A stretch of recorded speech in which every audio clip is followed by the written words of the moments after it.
BBM! BBM! BBM! BBM! BBM! BBM! BBM! BBM! BBM! BBM! BBM! BBM!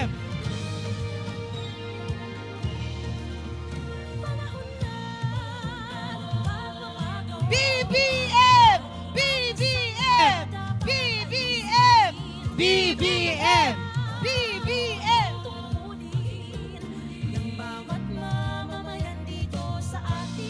You may now take your seats, ladies and gentlemen. Palihog sa pagpanglingkod.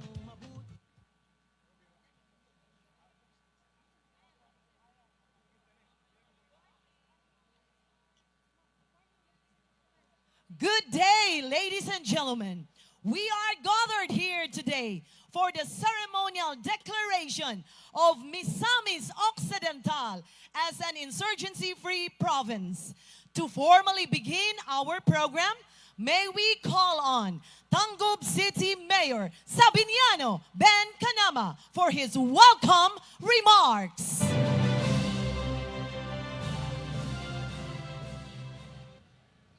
Malipayong pag-abot, dayon kamo sa dakbayan sa Tanggob, una ang Ginoo. Pakpakan na to ang Ginoo.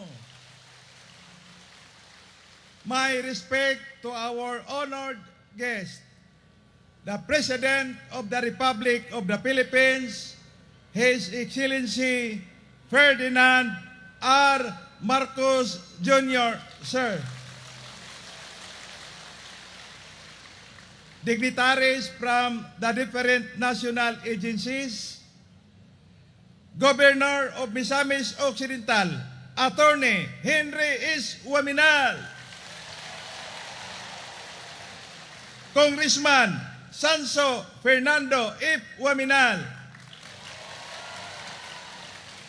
Congressman Jason Almonte, fellow government workers, beneficiaries, mga kababayan, magandang umaga po sa ating lahat. Today is a special day as we celebrate new milestones for Tanggobanons and Misamisnons, the opening of the Pangilby Bridge and the declaration of Misamis Occidental as insurgency-free province.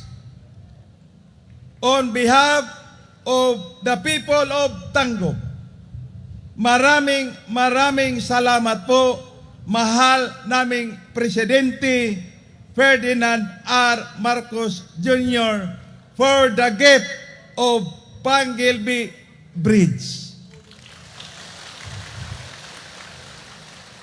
I am deeply honored by your presence, making this event a historic and momentous one.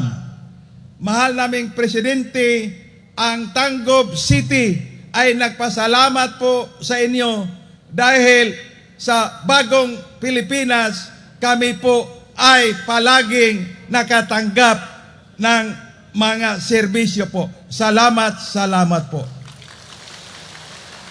In line with the mantra of Tanggob City, una ang we dedicate the opening of the bridge and this declaration today to the greater glory of our Almighty God. May these milestones usher more developments for the realization of the mantra of Misamis Occidental, Misamisnon, magpuyong, malinawon, malambuon, o malipayon. Finally, mahal na mong Pangulo, kami po dito sa Tanggob ay kasama sa pagkakaisa para sa mapayapang bansa, mabuhay ang bagong Pilipinas. And again, welcome to Tangob City. Una ang Ginoo. Maraming salamat po. Daghan kaayong salamat sa atong yanong mayor sa Tangob City, Honorable Sabiniano Ben Canama. Along with today's highlight is the journey of Misamis Occidental's transformation towards attaining an insurgency-free status. To give us a glimpse on these significant steps, let us watch a video presentation on the Misamis Occidental insurgency-free milestones.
Ladies and gentlemen, please welcome the very hardworking governor of Misamis Occidental, Attorney Henry S. Waminal.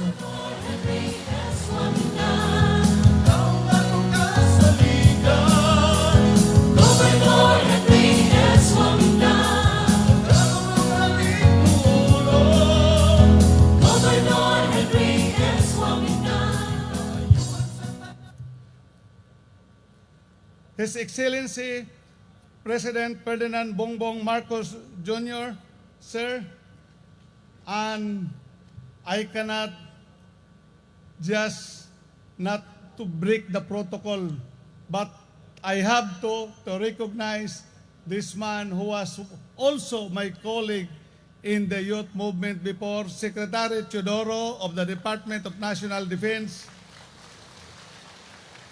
and of course, with Secretary Galvez and Secretary Magno, other officials, guests, we have here our two congressmen, Congressman Jason Almonte of the 1st District and Congressman Ando Waminal of the 2nd District. ladies and gentlemen, maing odto kanatong tanan.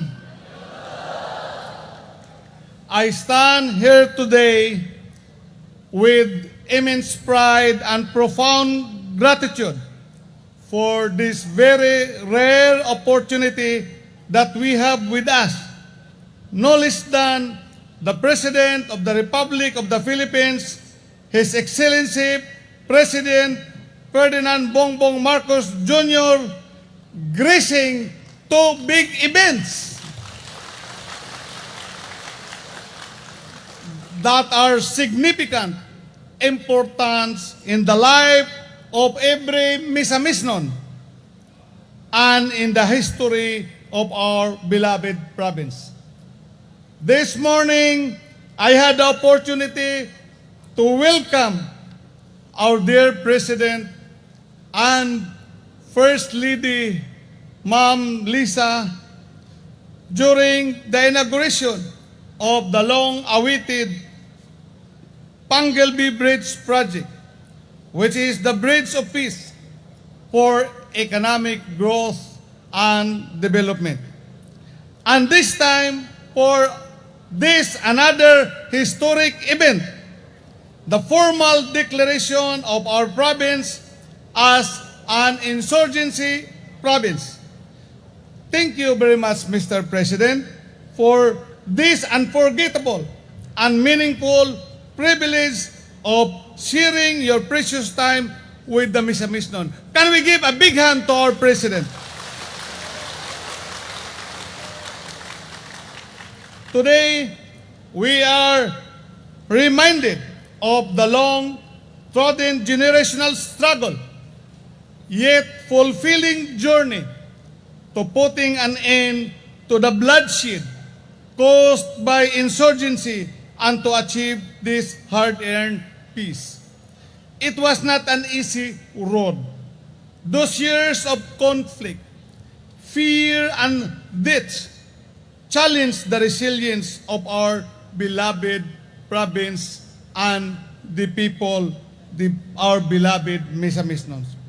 And I am certain that our soldiers can attest to the difficulties brought by terrorism and conflict in our communities for more than 50 years. I had personally witnessed the hardship endured by my fellow Misamisnon in remote areas, brought on by the presence of Earth's insurgency in the late 70s, the senseless acts of violence such as the tragic and brutal murders of barangay captains of Barangay Montol, Barangay Cogon, and Barangay Gala in the city of Misamis at the hands of the CPP-NPA were just a few of the many atrocities perpetrated by the rebels that installed deep fear and grief, paralyzing our people. The high-risk insurgency situation of the province back then steadily escalated that even local and national government agencies hesitated to visit our parplang barangays, leaving residents deprived of essential government services and economic development. I remember during my time as president of the Kabataan Barangay, I mastered the courage to visit remote barangays as part of my obligations to bring forth KB's role of making the youth socially aware, economically productive, and politically active, as this was the very mandate under the Filipino ideology of our late President Ferdinand Marcos Sr., the father of our incumbent President BongBong Marcos. The Filipino ideology adheres to the principle that, let me quote President Ferdinand Marcos Sr., the democratic revolution is revolution from the center because it is a revolution initiated by the government, which stands at the center of society and not above the people. That's why, as KB President, during his incumbency as President of the Republic of the Philippines from 1970s to 1980s, we conducted various seminars in remote areas of the province because we were driven by our commitment to the Filipino ideology ensuring that even the most isolated communities would be part of the transformative efforts of a government-led revolution. There I saw that in conflict-affected areas, social injustice was rampant. The poor roads made it nearly impossible for our local farmers to transport goods to commercial areas.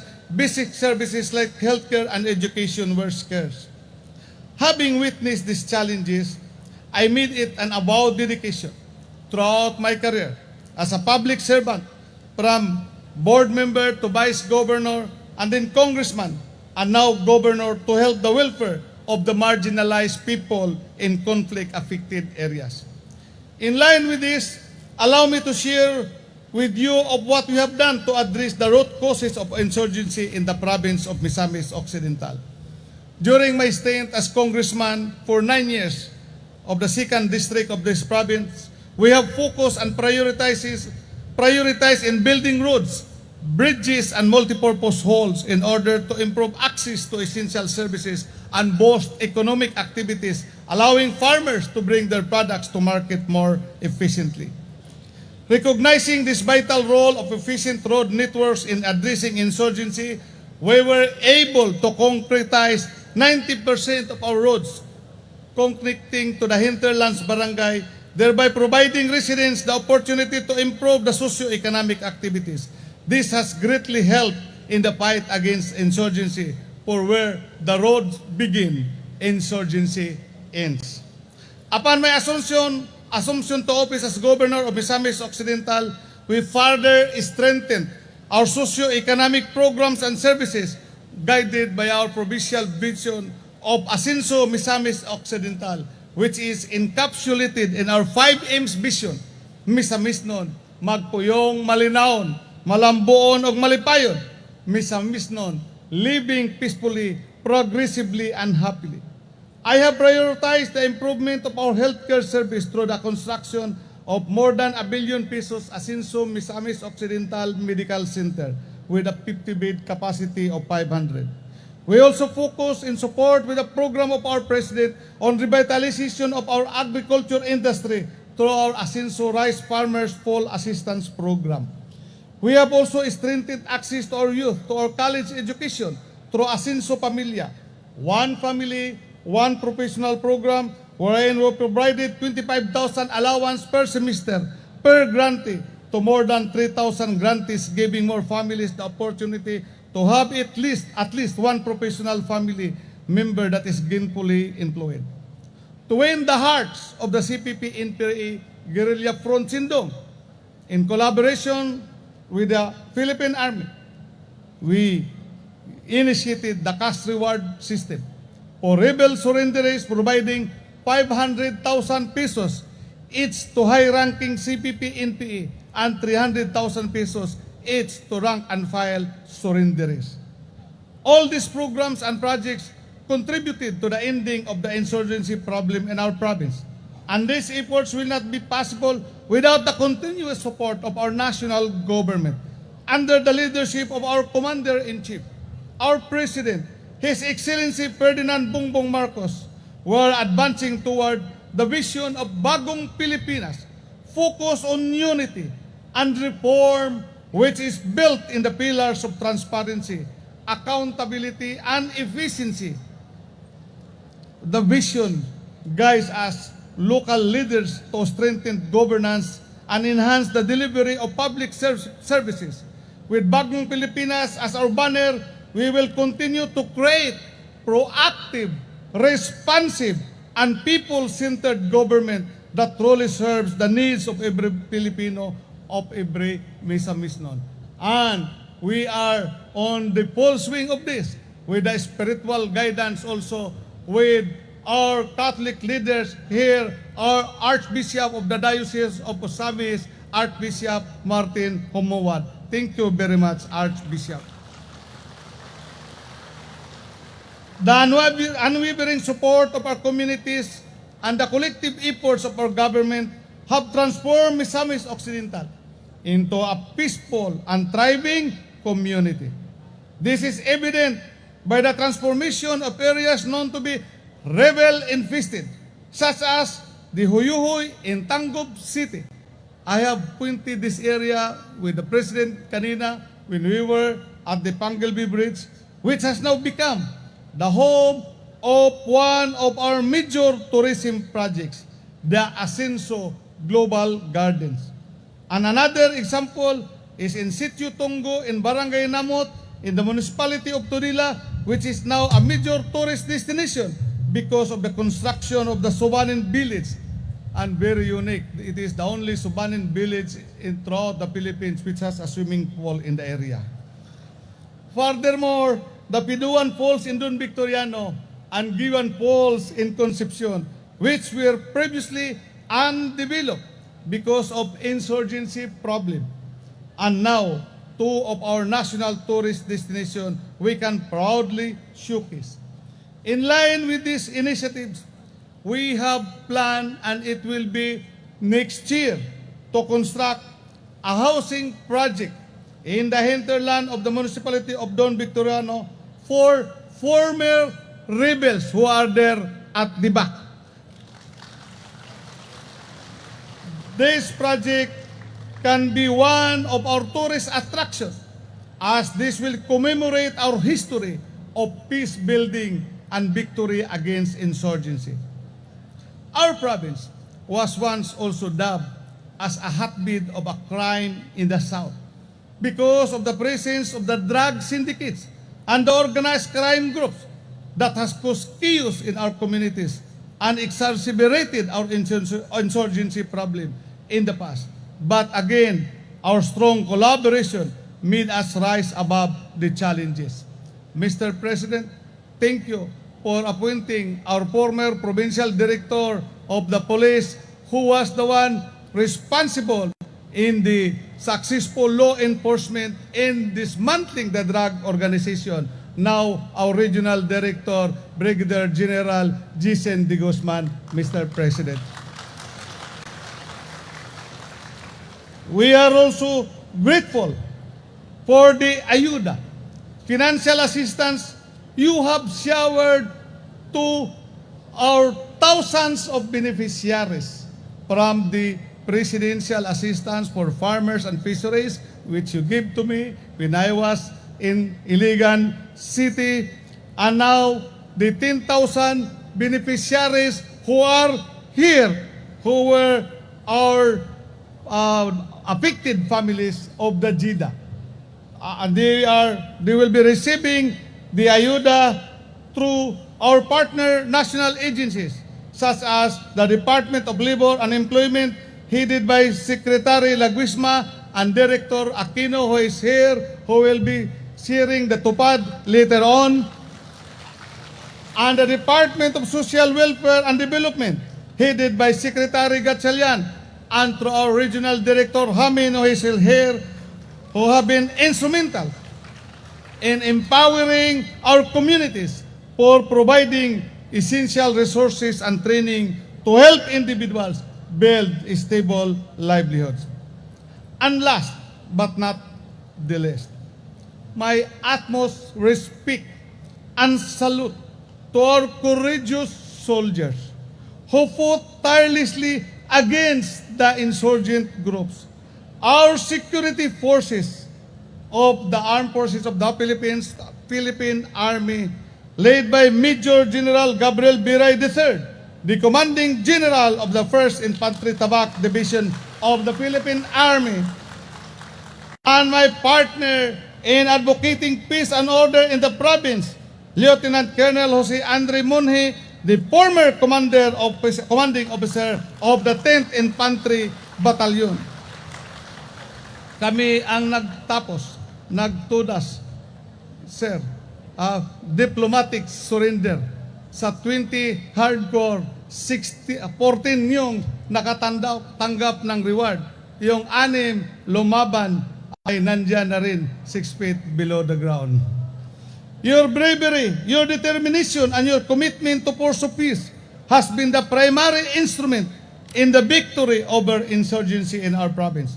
And for that, in behalf of the Misamis nun, please accept our heartfelt gratitude. And to my fellow Misamis nuns represented here by our provincial officials, our vice governor and board members, and the 16 municipal and city mayors of the province. This celebration is not just a testament to the victory over insurgency, but a restoration of our province and symbol of hope, unity, and the bright future that now lies ahead for our province. As we move forward, let this celebration serve as a reminder that peace is a shared responsibility. It is something we must protect and nurture, as it is the foundation of sustainable progress and development we envision for Misamis Occidental. Asenso, Misamis Occidental! Asenso! Asenso, Bagong Pilipinas! Asenso! Mabuhay si Presidente BongBong Marcos! Mabuhay! Mr. President, we are honored to present you with this humble and simple plaque in recognition of the provincial resolution declaring our province as insurgency-free. May we invite the President on stage to receive a copy of the Sangguniang Panlalawigan of Misamis Occidental Resolution declaring its insurgency-free status.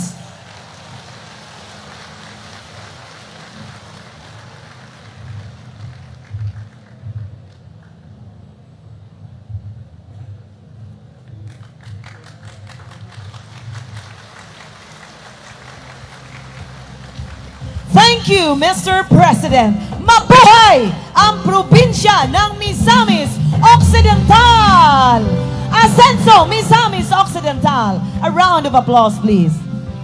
And now may we request the President to remain on stage to lead the ceremonial distribution of financial assistance to our select former rebels. May we also invite Secretary Teodoro, Secretary Galvez, and Governor Huaminal to assist the President on stage.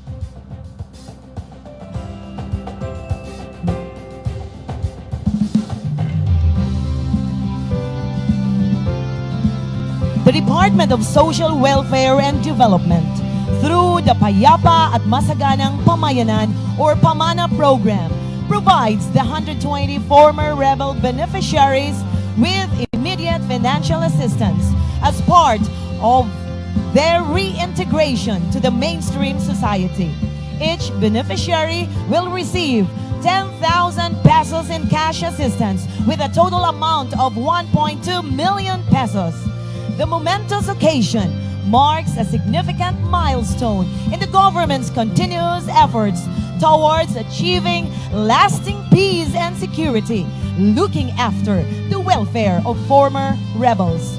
Through convergence and collaboration, we have overcome challenges and fostered a peaceful environment with the crucial support of the National Task Force to end local communist armed conflict, all other involved government agencies, and partner stakeholders.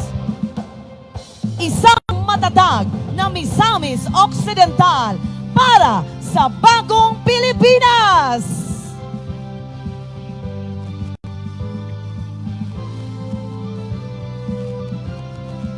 Thank you, Mr. President.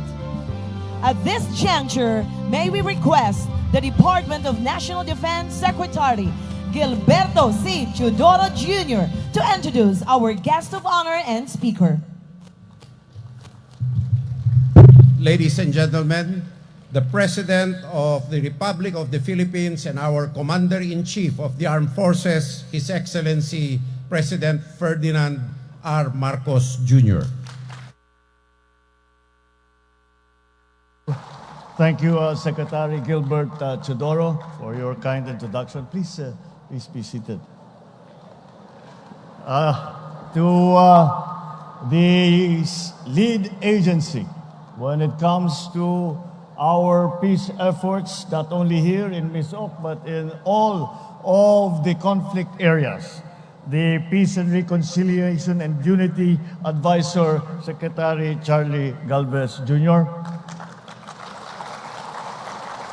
the Mindanao Development Authority Secretary, Secretary Leo Magno,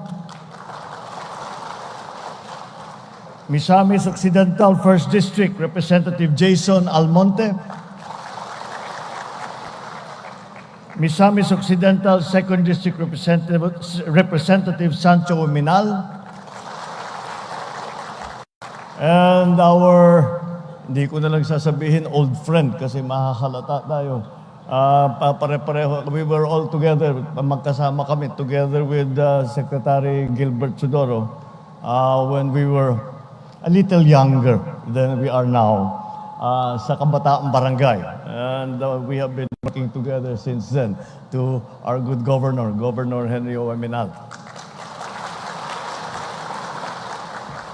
Tangub City Mayor, Mayor Sabiniano Canama, and the other elected officials, both of the province and of the city, ang aking mga kasamahan sa pamahalaan, ating pinaka-importante, ang ating mga kasama rito na hindi po ang kapayapaan ay hindi po na ipapanalo ng isang tao lamang. Kaya lahat po kayo, lahat po ng ating mga military, lahat po ng ating mga civilian government, kayo po, at lalo na ang mga beneficiary ngayon natin, kayo ang pinakamahalaga na bisita namin ngayong araw na ito.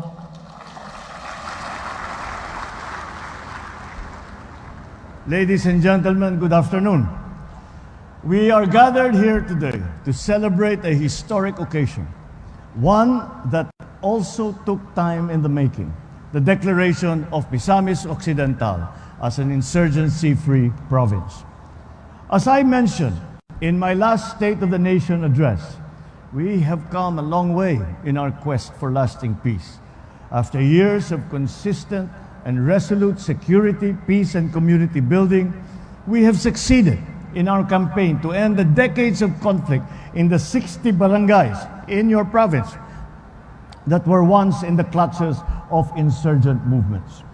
We have successfully dismantled the key leadership of the former insurgents operating in Misamis Occidental, which have now led to their reintegration into society.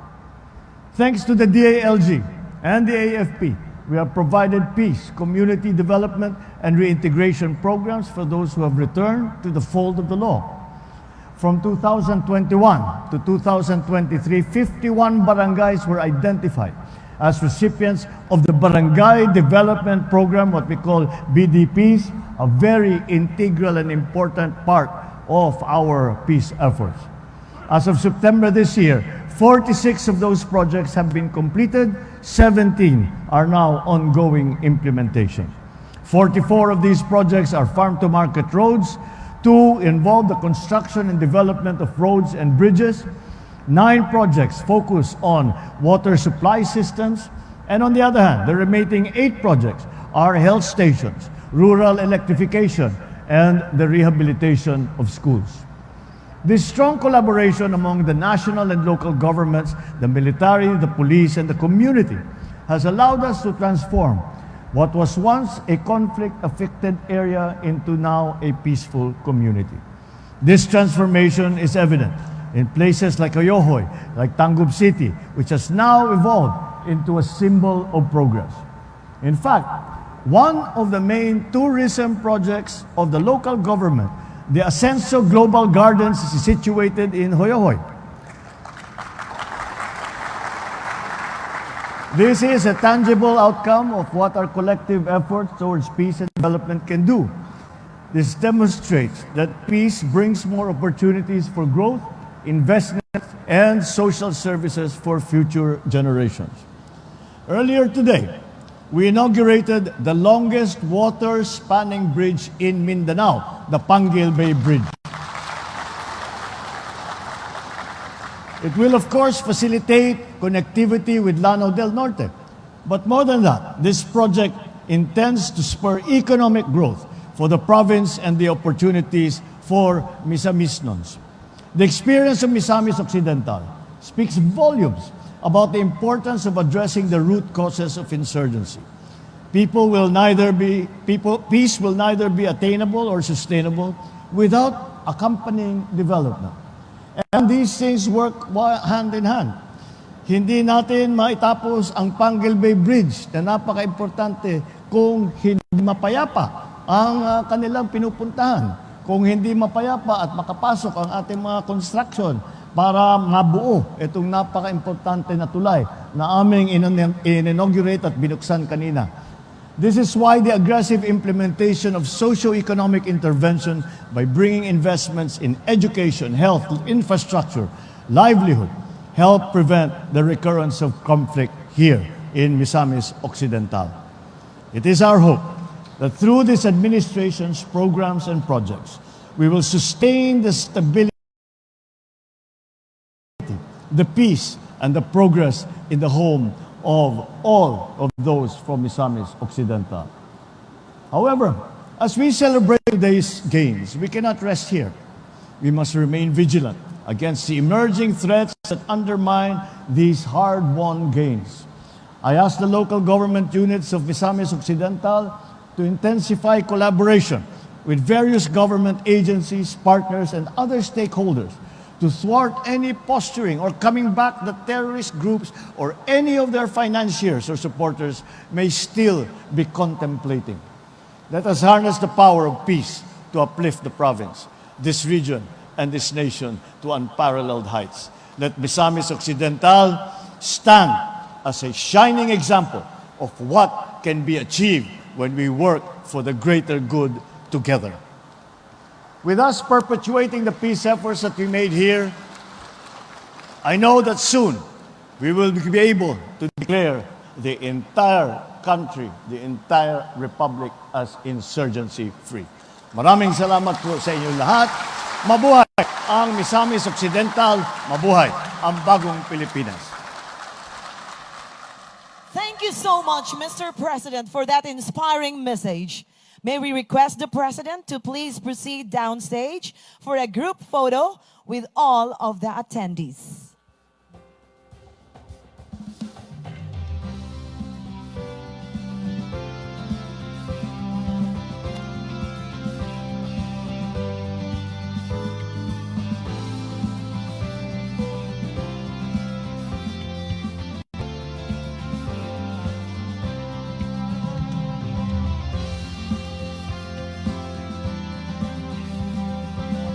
Ready?